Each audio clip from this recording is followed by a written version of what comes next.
Para el primer problema, en el problema número 2, tenemos que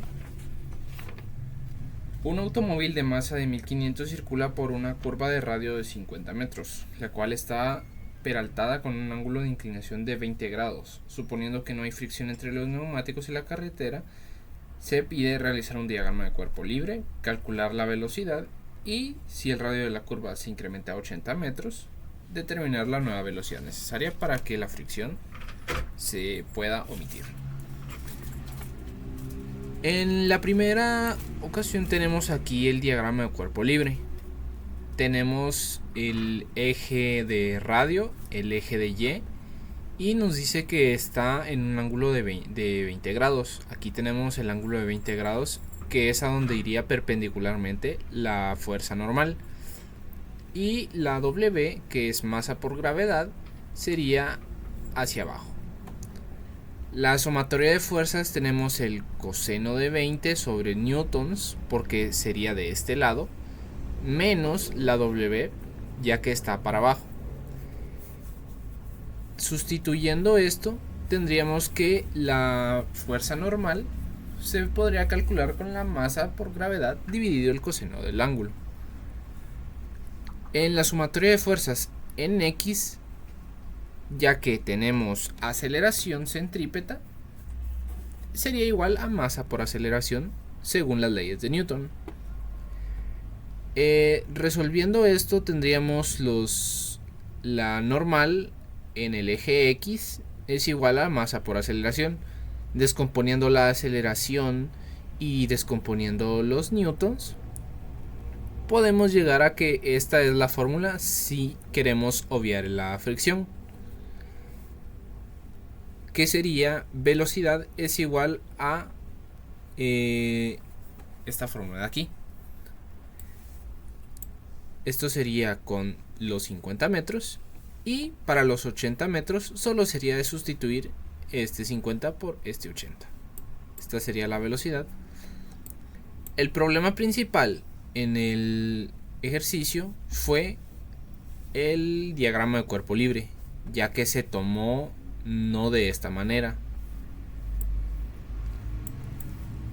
Para el problema 3 se nos pedía encontrar cuál era la rapidez del avión con respecto al suelo y el ángulo que debe corregir, además de, como siempre, realizar un diagrama de cuerpo libre, o en este caso un dibujo.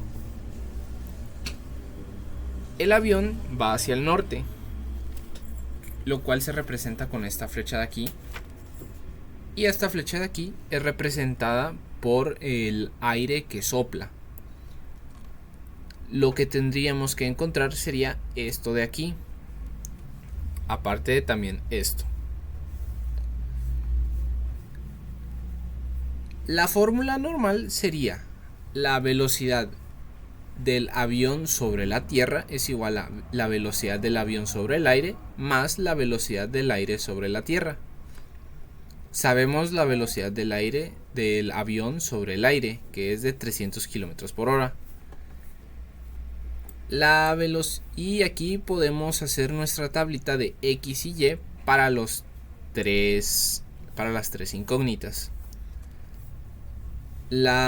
Usando trigonometría simple, podemos saber que la velocidad del avión sobre el aire es de 300 sobre seno y 300 sobre coseno.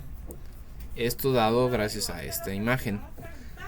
Ahora, para la velocidad del aire sobre la tierra, tenemos que el 90, que son los kilómetros por hora que va el aire, sobre el coseno y el seno de 40.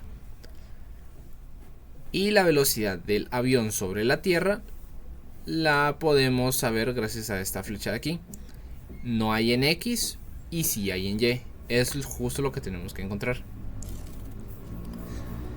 Como sabemos que en el ángulo de X no tenemos incógnitas, podemos usarla para despejar el ángulo. ¿Cómo sería esto? Usando esta fórmula de aquí. Haciendo despejes y usando la calculadora para saber resultados, tenemos que el 300 de seno del ángulo menos 90 coseno de 40 es igual a 0. Sustituyendo y resolviendo para el ángulo, podemos inferir que el ángulo que tiene que desviarse es de 13.3 grados. Ahora bien, para saber la velocidad que lleva el avión con respecto a la Tierra, usamos en donde está esta variable.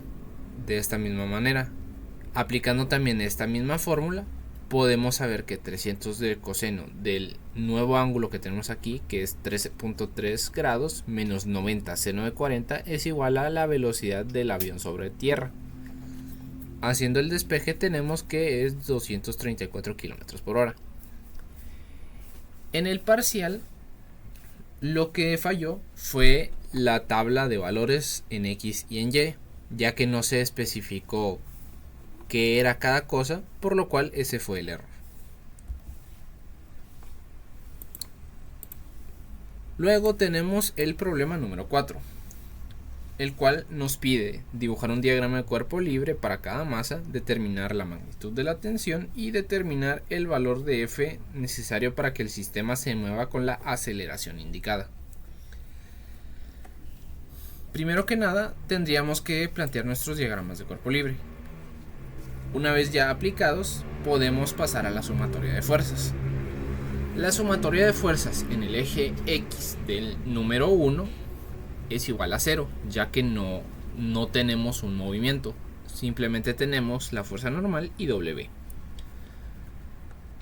Para la sumatoria de fuerzas número 2 en el eje Y, sabemos que es masa por aceleración igual, porque se está moviendo. Luego tenemos la sumatoria de fuerzas en el eje X del número 1, que sabemos que también se está moviendo, por lo cual masa por aceleración.